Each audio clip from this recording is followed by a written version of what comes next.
Most people assume the mind exists to help them win in life, as if it were a survival tool like claws or fangs. But the true function of a human mind goes way beyond competition or personal gain. Carl Jung would argue that the mind is designed for individuation, not accumulation. The point isn't to get more, it's to be more. In classical philosophy, especially in the teachings of Socrates, the mind isn't just an instrument of thought, but a sacred space for self-knowledge and self-construction. The art of living isn't about hacking success. It's about becoming deeply human. The world has confused mental sharpness with mental evolution. Just because someone is witty, strategic, or intellectually dominant doesn't mean they've grown as a human being. A criminal mastermind can solve puzzles and win debates, but that doesn't make him wise. Wisdom is about aligning one's mind with universal principles: justice, beauty, truth. Plato wasn't interested in cleverness. He was interested in goodness. And goodness, my friend, requires more than IQ. It requires character. Imagine someone using their intellect to build a better bomb or manipulate public opinion for personal gain. Is that brilliance or simply weaponized intelligence? That's where the moral compass enters. Without ethics, logic becomes the loaded gun in the wrong hands.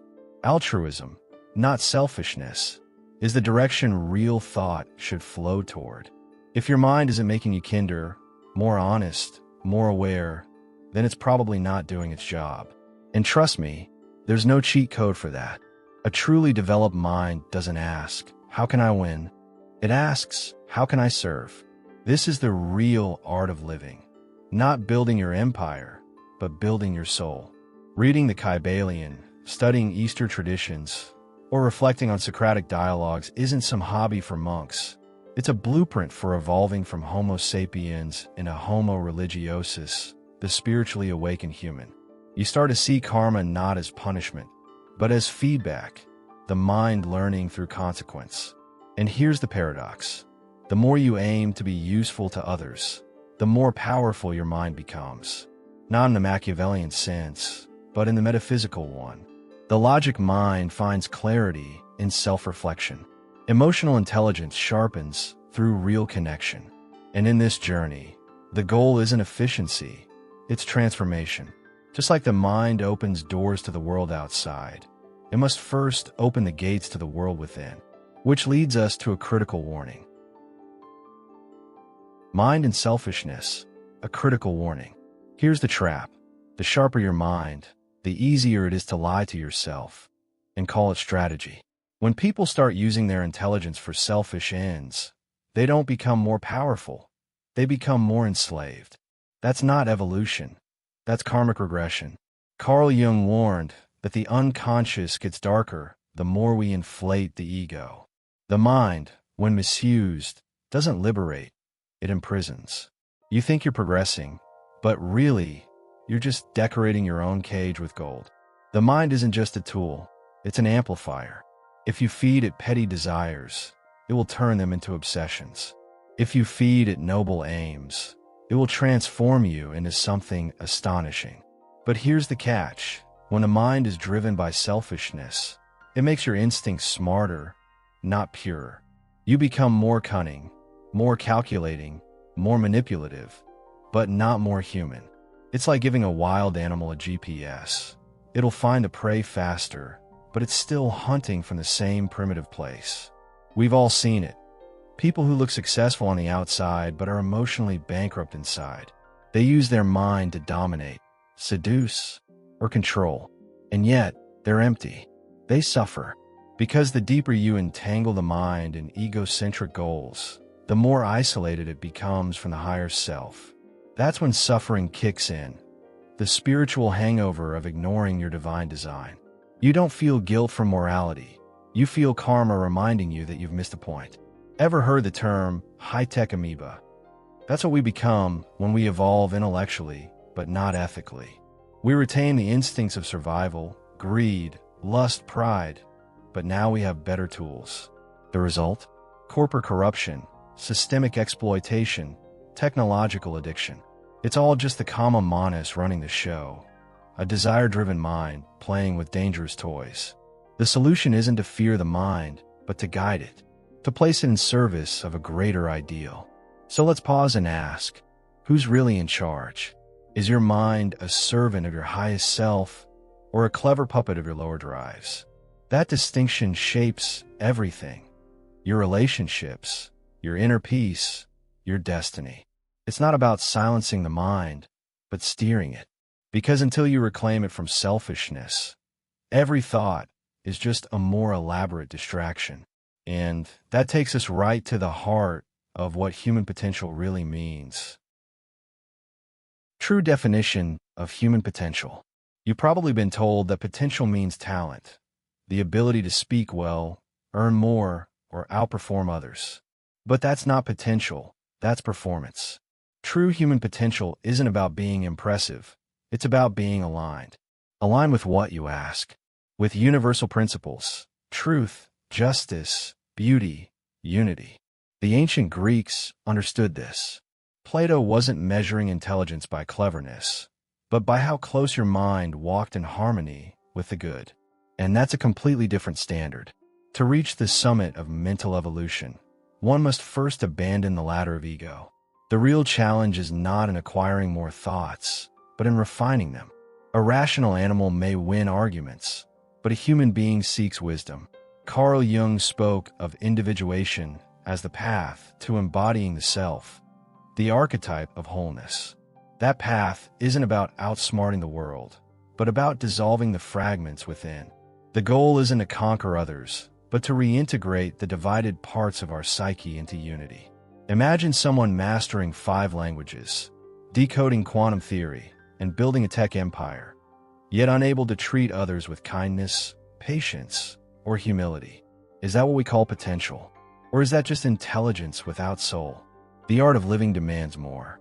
It asks us to evolve emotionally, ethically, spiritually, to understand not just how the world works, but why we're here. The more we align our thoughts with purpose, the more we become creators, not consumers, of reality. Practical step? Try this. Instead of asking, what do I want to do? Ask, what would a just person do in my place? Reread the Republic. Meditate on Marcus Aurelius' meditations. Reflect on your values before your goals. This shifts the mind from function to fulfillment. Because when the mind begins to echo the world of divine ideas, your entire being starts to transform. And that's when you tap into your real potential. Not to impress, but to express something sacred. So, if the mind isn't just a problem-solving machine, but a mirror for higher ideals, what happens when you give it power without principle? What does it mean to train the mind without first training the heart? These questions lead us to a sobering reality and a dangerous imbalance that history keeps repeating. The dangers of technical empowerment without morality. It's easy to be impressed by brilliance. The entrepreneur who built a billion-dollar company, the hacker who can crack any system, the strategist who predicts every move. But let me ask you, what is that brilliance serving? History is full of minds that dazzled the world and darken it too. Hitler had vision. Drug cartels run like corporations. When intelligence is decoupled from ethics, it becomes a force of destruction. Knowledge, without moral grounding, is just sharper teeth in a more expensive suit. Plato's Academy didn't welcome just any bright mind. It demanded moral character. Why?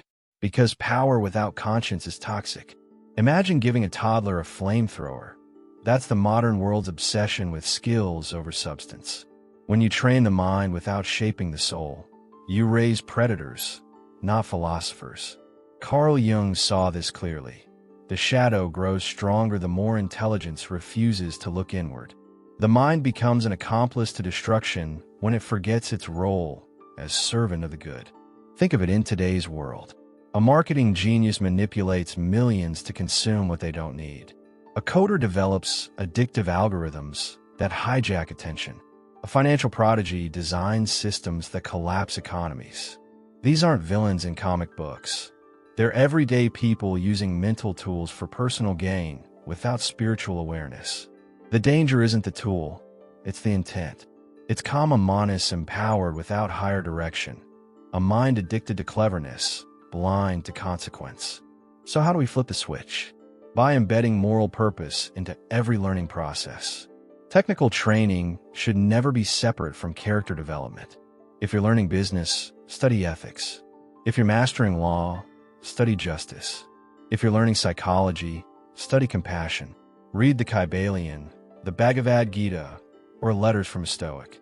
They align the sharpness of logic with the depth of virtue, and that's the true mark of power worth having. And here's the catch.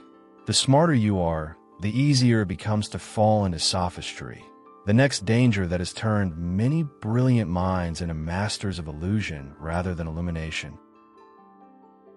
Mind, logic, and the risk of sophistry. Logic is a beautiful tool, razor-sharp, elegant, and reliable. But like any tool, it can be used to build or to deceive. That's the problem with sophistry. It sounds like truth, but it's rooted in manipulation. Ancient philosophers feared it more than ignorance, because sophists weaponized words to twist reality. A person armed with logical skills but no ethical compass becomes a walking paradox, brilliant, persuasive, and utterly hollow. Carl Jung might say that's a mind possessed by its persona, cut off from the self. Just because something is logically consistent doesn't mean it's spiritually or morally valid. A liar can build perfect arguments. A criminal can justify his actions step by step. The difference between a sage and a sophist is intention. One seeks to unveil truth, the other to win the game. In today's world of social media debates and corporate PR, sophistry reigns supreme. Flashy data, empty rhetoric, calculated outrage. It's not logic serving wisdom, it's logic serving ego. And that's a dangerous detour for the mind. A practical warning sign: if your thinking always defends your desires and never challenges them, you might be falling into sophistry. Instead of asking, how can I prove I'm right? Try asking, what if I'm wrong? That's a humbling mental exercise, and a powerful one. Read Socratic dialogues. Practice steelmaning your opponent's argument. Don't just think about your thinking. This kind of self-reflection is what separates the higher mind from mere intellectual reflexes. Sophistry also thrives in isolation. When you're only surrounded by people who agree with you, it's easy to think you're wise. But the real test is whether your ideas hold up when exposed to challenge, contradiction, and crisis. The truly developed mind isn't afraid of being wrong. It's afraid of being unaware. That's why the path of philosophical education is never finished. It's not about arriving at final answers, but about refining the questions and checking the purity of your logic.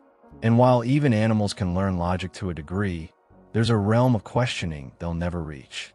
There's a line that divides the clever beast from the conscious human, and it's drawn at the metaphysical threshold. Human versus animal mind, the metaphysical threshold. There's a fascinating story in anthropology about a chimpanzee named Washoe who was taught sign language. She could identify objects, express simple needs, even show emotions. It was groundbreaking. But let's be clear, Washoe never asked why she existed. She never questioned the nature of justice or pondered her own mortality. That's the line. That's the metaphysical threshold. Carl Jung called it the transition from instinct to symbolic consciousness, the moment the human mind begins to wonder. Animals can learn, remember, and even feel, but they don't construct inner worlds of meaning. They don't reflect on karma, wrestle with ethical dilemmas, or contemplate reincarnation. That's where Homo sapiens begins to evolve into Homo religiosus. The human mind has the unique ability to lift itself out of biological determinism and into philosophical freedom. That leap isn't technical, it's spiritual. And if we don't activate it, we're basically just clever animals in expensive clothes. What defines a human being isn't language or tool use. It's the capacity for moral and metaphysical inquiry. A dog doesn't ask if it deserves love. A cat doesn't wonder if it has a purpose. But you do. You ask, why am I here? What does it mean to live well? How should I act when no one is watching? These questions signal a mind that's broken through survival mode and is now playing the cosmic game of awakening. And that game is what real evolution looks like. Want to cultivate that deeper mode of mind? Start journaling your philosophical questions. Read texts that challenge your comfort zone, like Plato's Phaedo, the Upanishads, or even man and his symbols. Meditate not to relax, but to listen. The more you sit with the silence behind the noise, the more the higher questions begin to surface. And when they do, don't run.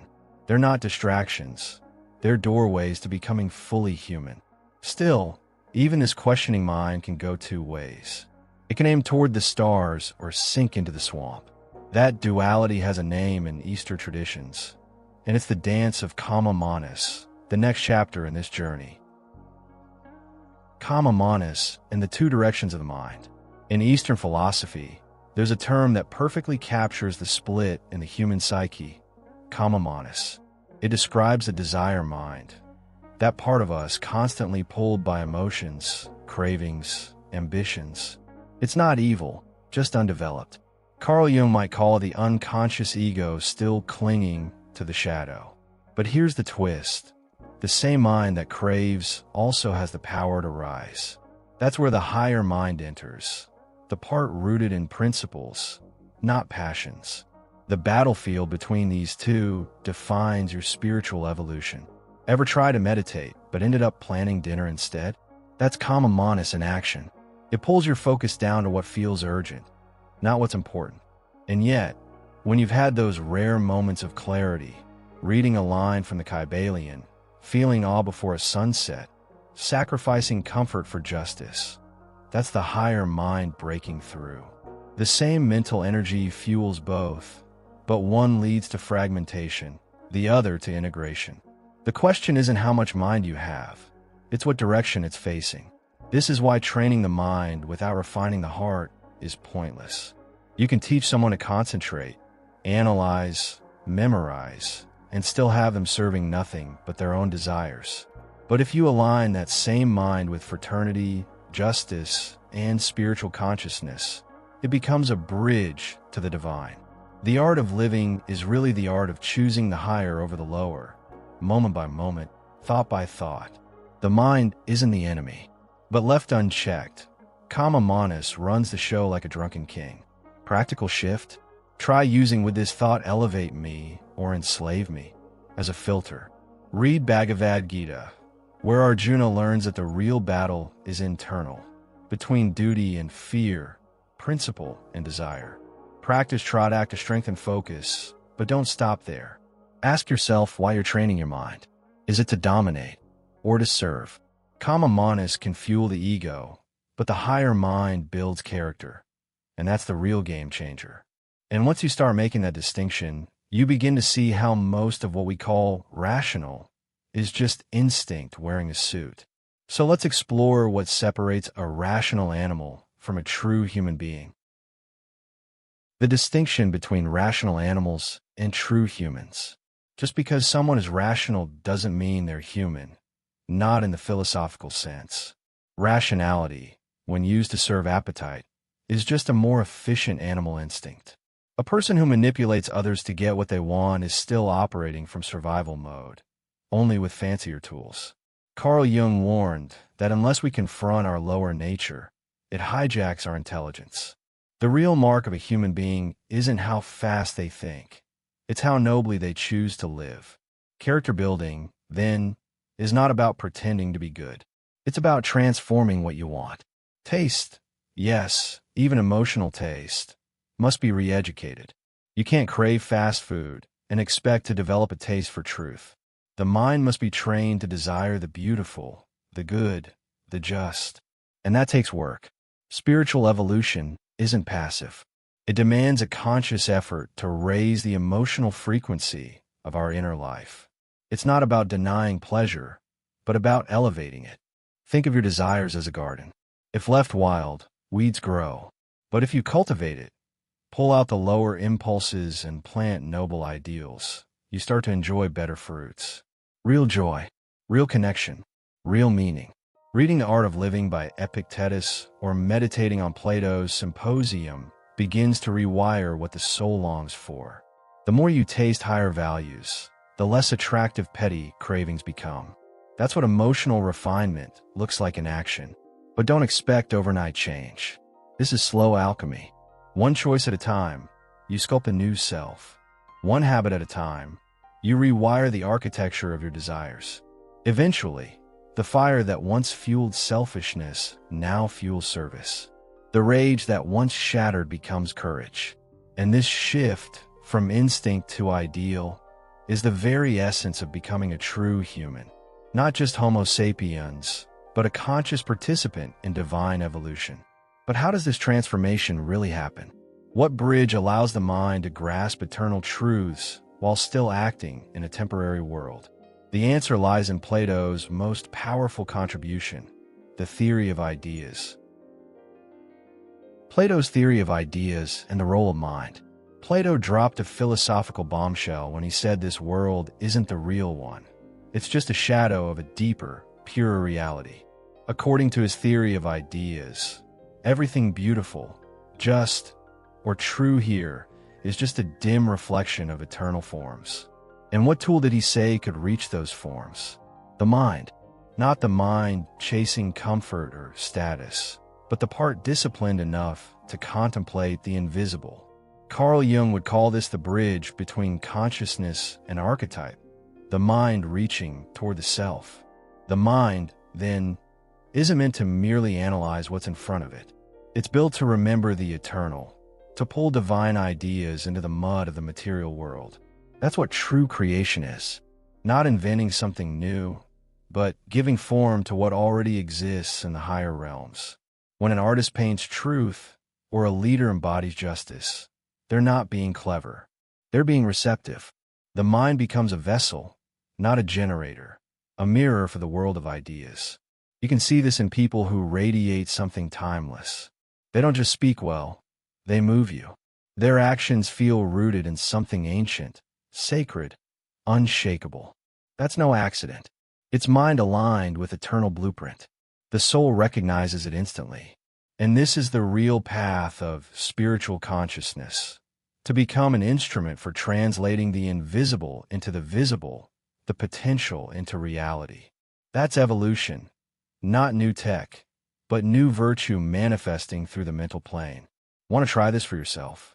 Begin by meditating on core principles, truth, justice, beauty, not as abstract terms, but as living forces.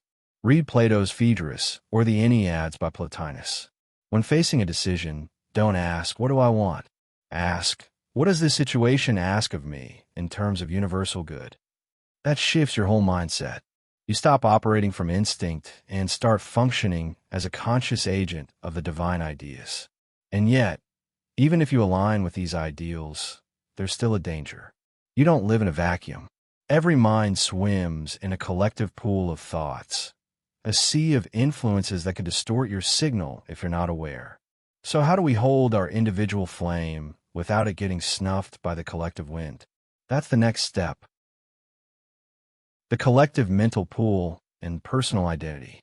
Whether you realize it or not, your mind is swimming in a collective ocean of thoughts. We pick up more than just language from our environment. We absorb beliefs, biases, moods, and fears. Carl Jung called this the collective unconscious, and it's realer than most people dare to admit. Every idea you hold that you didn't choose is a seed planted by that invisible collective. And unless you learn to recognize what's yours and what's not, you'll mistake noise for truth and social programming for self-awareness. This is why true individuality doesn't mean rebellion. It means discernment. To become someone, you have to choose your thoughts like you choose your clothes. Not everything that fits should be worn.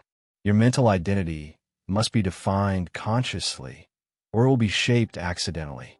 And here's the danger. Most people think they're thinking, but they're just echoing. The memes, the slogans, the opinions, it's all recycled noise unless filtered through wisdom and intent. So how do you protect your inner space? One word: reflection. Carve out time each day, even 10 minutes, to ask yourself what ideas you've let in. Are they aligned with your principles? Do they uplift or drain you? Reading or journaling your philosophical values can help create an internal firewall. It's not about isolation, but curation. Let your mind be a temple, not a subway station. And once you clean that space, something magical happens. You begin to feel your own voice, your real voice, not the reactive chatter of conditioning, but the resonance of your soul's intention. That's the foundation of purpose. That's how you stop being a product of your time and start becoming a conscious creator in time. But don't stop there. This clarity isn't just for self-affirmation. It's fuel for action. The next challenge is turning this clarity into motion. Because if the mind is truly sacred, it must not only think, it must act. And that brings us to the practical side of philosophy, living by universal laws in everyday life. Practical application of universal laws. Let's get one thing straight. Intelligence isn't how fast you solve problems. It's how deeply you see. And the wisest minds are those who extract universal truths from everyday life. A child scraping a knee can become a lesson on vulnerability. A broken glass can reflect the law of impermanence. This isn't mysticism, it's metaphysical literacy. Carl Jung called it symbolic thinking, the ability to link the outer world to the inner evolution. That's what turns information into transformation. Take the story of the plaster. A philosopher once broke a vase and used plaster to fix it. But instead of hiding the crack, he traced it in gold. Why? Because the break was now part of the story and a symbol of healing. That's the mental shift we're after. Every mistake, every loss, every challenge can become a doorway if you apply reflection. The Kybalion speaks of correspondence. As above, so below. The key is not just seeing patterns, but relating to them through conscious awareness. Want to train this muscle? Practice asking yourself, what principle is at play here? When you go through something difficult or mundane. If someone cuts you off in traffic, don't just react. Observe the law of cause and effect. If you feel envy, reflect on the law of polarity. These micro moments build macro awareness. And slowly, the world stops being random and starts becoming meaningful. You stop being a passenger and start becoming a philosopher in motion. This is what real education should be. Not memorizing concepts, but living them. A person can know all the terms, karma, logos, archetypes, and still behave like an emotional teenager. But someone who applies even one principle consistently becomes a force. Your actions ripple differently. Your presence carries weight. Because you're not reacting from ego, you're responding from wisdom. And that shift changes everything. Still, to live what you know, you must first know who you are. And that doesn't come from theory. It comes from using reflection as a mirror and ideas as your tools. So how exactly do we turn abstract knowledge into self-construction? That's what comes next. Reflection and self-construction through ideas. Here's the truth they don't teach in school. Knowledge that stays in your head does absolutely nothing for your soul. You can memorize every line of the Republic and still treat people like trash. Real transformation happens when ideas move from thought to action, from knowing to being. Carl Jung insisted that the psyche must live its symbols, not just analyze them. Ideas are blueprints. But if you never build anything with them, your inner architecture remains a pile of unused bricks. Self-construction starts with reflection, not the passive kind, but the fierce, unflinching kind. When you read something that hits you, pause. Ask, where is this alive in my life? Don't just underline it. Integrate it. You read about the principle of rhythm in the Kybalion? Then look for it in your moods. Notice the pendulum swing between confidence and doubt. That's not a flaw, it's a law. And once you see it, you can work with it instead of being dragged by it. A powerful exercise?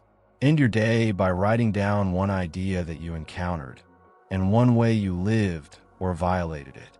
For example, maybe you remember the law of cause and effect, but still lashed out in frustration. That's not failure. That's data. That's how the mind learns. The difference between a thinker and a philosopher is that the philosopher returns to the idea and tries again. That's how self-reflection becomes self-mastery. Over time, this builds a kind of inner gravity. You stop flinching at discomfort. You stop running from silence. You become someone who doesn't just hold values but embodies them. That's when character is forged, not from outside approval, but from inner coherence. And once you've tasted that alignment, mediocrity no longer satisfies. Your standards rise. Your speech changes. Even your posture starts to reflect the dignity of someone building themselves from the inside out. But here's the kicker. None of this works if your goals are shallow. Discipline without direction is just punishment. You need something noble to aim for, something worthy of all this work. And that's where latent powers begin to awaken. The need for noble goals to unleash latent powers. There's a reason fairy tales always begin with a noble quest: to save the kingdom, rescue the innocent, or find the lost truth. It's not just storytelling. It's symbolic psychology. The human mind hides immense powers, but they stay dormant until a noble goal calls them out. Carl Jung knew this well. The archetype of the hero only awakens when there's something greater than the self at stake. Without that call, we stay asleep, distracted by shallow cravings and trivial pursuits. Try training your mind with no purpose behind it. You'll burn out. Discipline without direction quickly turns into resentment. But introduce meaning, a cause, a vow, a higher aim, and suddenly the impossible becomes doable. It's not motivation, it's initiation. You're no longer just doing focus exercises or studying philosophy because it sounds cool. You're preparing your soul to serve something higher. And that shift activates what Eastern traditions call Shakti, spiritual energy in motion. Want an example? Think of someone like Viktor Frankl, who survived a concentration camp not through brute strength, but through meaning. Or Gandhi, who turned fasting and silence into revolutionary tools. Their latent powers didn't come from DNA. They came from purpose. That's the power of a goal rooted in justice, love, or truth. When you point your life in that direction, the mind begins to unlock resources you didn't even know you had: patience, clarity, resilience, vision. If you're looking for your own noble aim, start small but think deep. Ask yourself, what injustice can I no longer ignore?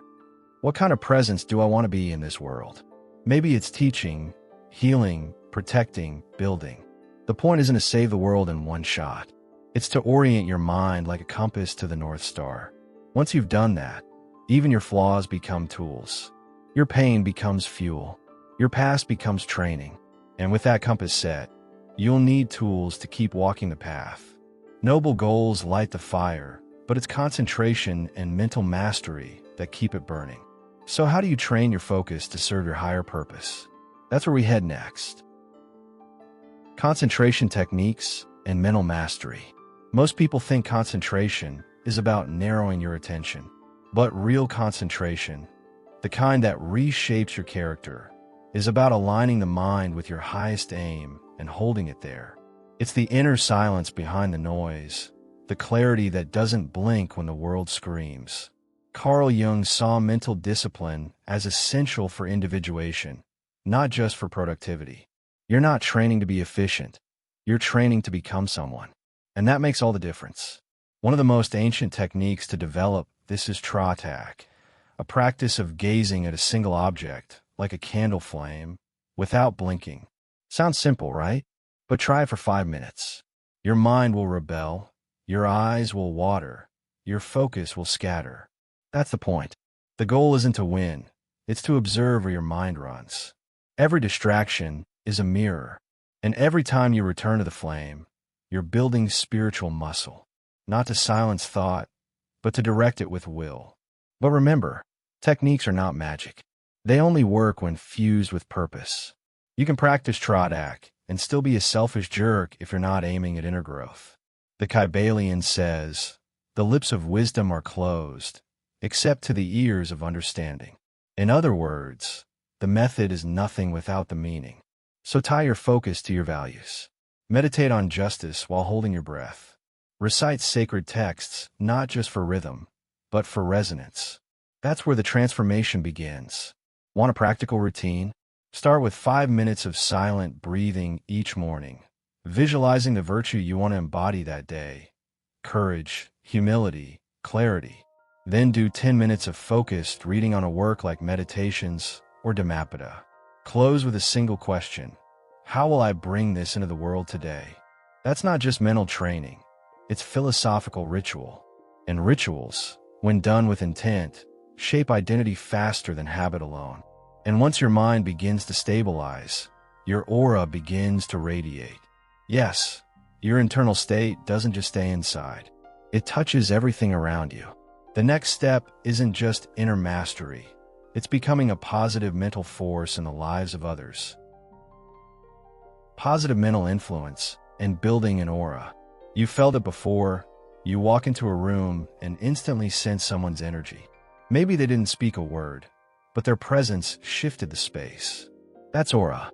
Not the new age glow floating around your body, but the psychic field your mental and emotional state creates. Carl Jung believed the psyche extends beyond the individual. It radiates. So your mind, when trained and harmonized, doesn't just help you evolve. It uplifts others just by being. Virtues are contagious. If you cultivate patience, kindness, or courage, people feel it. You don't have to preach. Your example does the talking. On the flip side, vices are contagious too. Ever spent time with someone anxious or bitter? It spreads like smoke in a room. This is why working on your inner state isn't selfish. It's service. When you walk into chaos with calm, you anchor others. When you hold integrity in a world of compromise, you invite others to rise. So how do you build that kind of influence? First, become intentional about your internal dialogue. The thoughts you repeat become your frequency. Read teachings or listen to lectures on philosophical living while doing mundane tasks. Surround your mental field with ideas that elevate. Second, be aware of your tone, posture, and silence. These subtle signals often speak louder than your words. Your presence becomes a quiet revolution when it carries meaning. If you're a parent, a teacher, a leader, this is your superpower. Don't just give rules. Radiate the values behind them. If you want your child to be honest, be radically honest yourself. If you want your team to be brave, show what courage looks like under pressure. The mind trained in virtue becomes magnetic. Not manipulative, magnetic. It attracts what aligns and repels what doesn't. That's not magic. That's metaphysical law. But this kind of influence isn't a performance. It has to be real. And for that, your memory must evolve too. Because it's not about remembering everything. It's about remembering what matters. So how does higher memory feed spiritual growth? Let's find out. The role of superior memory in spiritual growth. Memory isn't just about storing facts. It's about preserving essence.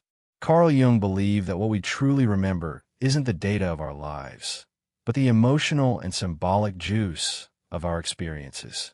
That's why you forget phone numbers but remember moments of heartbreak, awe, or truth. The higher mind doesn't archive events. It extracts gold.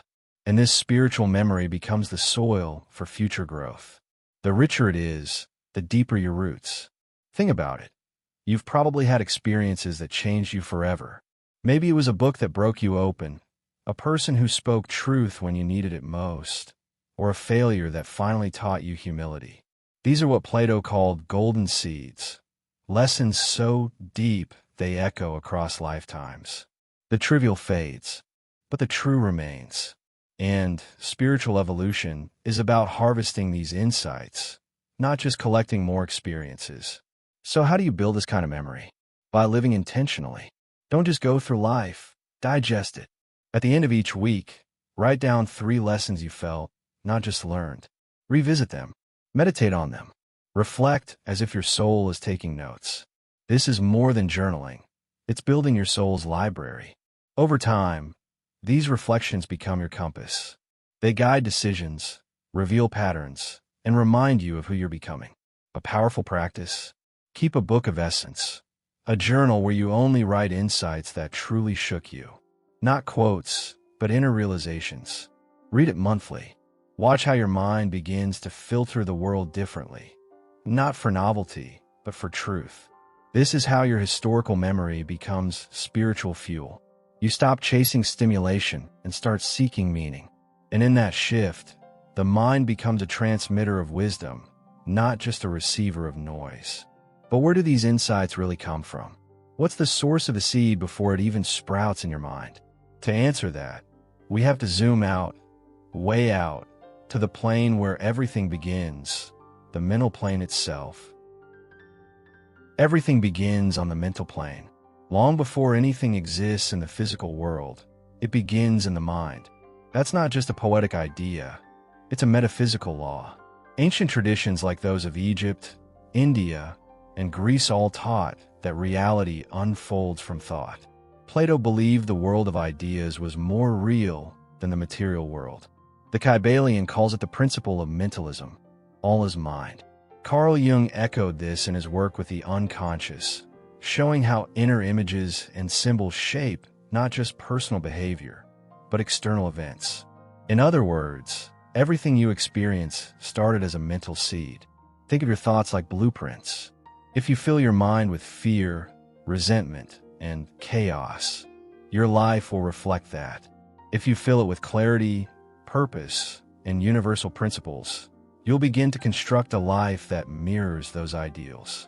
Every belief you hold, even unconsciously, is shaping how you interpret situations, respond to challenges, and relate to others. Whether you're aware of it or not, your mind is always building something. The question is, what are you building? A practical way to work with this is through daily visualization. Before your day begins, take a few minutes to mentally rehearse how you want to show up. See yourself being calm in a tense meeting, generous in a difficult conversation, focused during moments of distraction. This isn't wishful thinking. It's training the mind to recognize and choose higher responses. Over time, your outer reality starts to reflect these inner rehearsals. What begins as a subtle intention becomes concrete behavior. But this also means you must take responsibility for the ideas you allow in. If you're constantly feeding your mind with negativity, gossip, or aimless content, don't be surprised when confusion follows. Protect your mental plane like sacred ground. Read texts that elevate you. Surround yourself with conversations that inspire you. Reflect on the laws of nature, of ethics, of beauty. Your thoughts are not harmless. They're builders.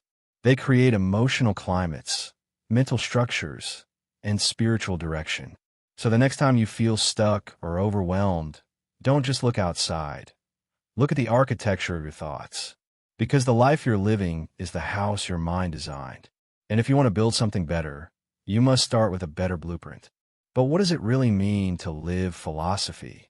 To become someone whose very existence reflects all of this? That's where we go next. Philosophy as an art of living and self-realization. Philosophy was never meant to live only in books. It was designed to be lived, to shape your decisions, your habits, your way of being. Socrates didn't teach to impress. He questioned to awaken. His motto, "Know thyself," wasn't a cute slogan. It was a spiritual challenge. Carl Jung understood this too. To know yourself is to begin the process of individuation, to align the fragments of your psyche into one coherent, evolving whole. That's not just personal growth. That's a sacred task. Living philosophically means asking yourself not just what you believe, but how you live it. Are you embodying justice, or just reading about it? Do you speak about truth but live in self-deception? True wisdom isn't measured by how much you know. It's seen in how much you integrate. When philosophy moves from your bookshelf into your bloodstream, your life starts to change in quiet but radical ways. You stop chasing approval and start aligning with purpose. A good exercise? At the end of the day, ask yourself, did I act today in a way that honored my highest values? This kind of daily reflection turns theory into muscle memory. Read the Stoics, reflect on the Kybalion, and don't just quote them, apply them. When someone frustrates you, that's your chance to practice patience. When you're tempted to cut corners, that's the moment for integrity. These small tests are where real transformation happens. To live philosophically also means becoming conscious of your identity. Not the labels you've collected, but the essence beneath them. Who are you when no one's watching? Who are you becoming through your choices? The goal isn't perfection, but coherence. A person whose thoughts, emotions, and actions move in the same direction becomes powerful, not by domination, but by presence. They radiate clarity. They walk with intention. They live awake. And that's the ultimate purpose of a mind. Not to serve ego, but to reveal the self. When you align what you know with who you are, life stops feeling random and starts becoming meaningful. It's no longer about reacting. It's about expressing your inner truth with every breath. And that, my friend, is the real revolution. You've made it this far, and that alone says something powerful about you. You're not satisfied with surface answers. You're searching for something deeper, a way of life that's not just intelligent, but wise. So now ask yourself, what are you doing with the most powerful tool you possess, your mind? Are you feeding it with truth, or letting it recycle fear? Are you using it to elevate, or to escape? You don't need more information. You need alignment. And that begins the moment you decide to live like every thought matters, because it does. You're not here just to think. You're here to become. Philosophy isn't about knowing big words. It's about living with big purpose. And now that you've seen what the mind can be, how it connects to karma, character, identity, and the metaphysical laws of the universe, the real question is, what are you going to do about it? Will you build daily rituals that reinforce your higher self? Will you challenge your beliefs, track your thoughts, aim higher? Or will you slip back into noise and forget what you remembered here? If this stirred something in you, don't let it fade. This is your invitation to rise. Share this message. Reread the chapters. Start journaling your reflections. More than that, embody them. Your presence is a force, and the world needs more minds committed to truth, discipline, and inner harmony. So hit that subscribe button, turn on notifications, and stay with us, because the journey doesn't end here. It's only just beginning.